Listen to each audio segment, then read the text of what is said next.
ఒక కుటుంబానికి కన్నీటిని మిగిల్చినటువంటి రాక్షసుడు జీవితకాలం ఏడ్చే విధంగా చూశారు ఆంధ్ర పోలీసులు.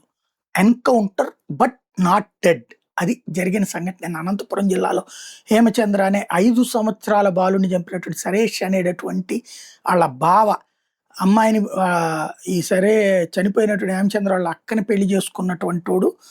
ఆ తర్వాతన ప్రేమ పెళ్లి చేసుకుంటే, ఆ తర్వాతన ఆహ్, అంగీకరించారు. అయితే వెంటపడి వేధిస్తూ మద్యం మత్తులో వాడు ఇంటిని పట్టించుకోపోతే అమ్మాయి పుట్టింటికొస్తే ఇతనెళ్తే పట్టించుకోలేదన్న కోపంతో బామర్దిని చంపేసినటువంటి ఘాతుకానికి పాల్పడ్డాడు. వాడిని ఇప్పుడు ఏదైతే అడవిలోకి తీసుకెళ్ళి మోకాళ్ళ మీద కాల్చారు. పోలీసుల మీదకి దాడికి ప్రయత్నిస్తే మోకాళ్ళ మీద కాల్చామన్నారు. వాడి కాలు తీసేయడమో, లేకపోతే కాలు ఇక జీవితకాలం కుంటాల్సిన పరిస్థితొస్తది. అంటే వాడు చేసిన దాష్టీకానికి జీవితకాలం మదన పడాల్సిన పరిస్థితి తెచ్చిపెట్టారు.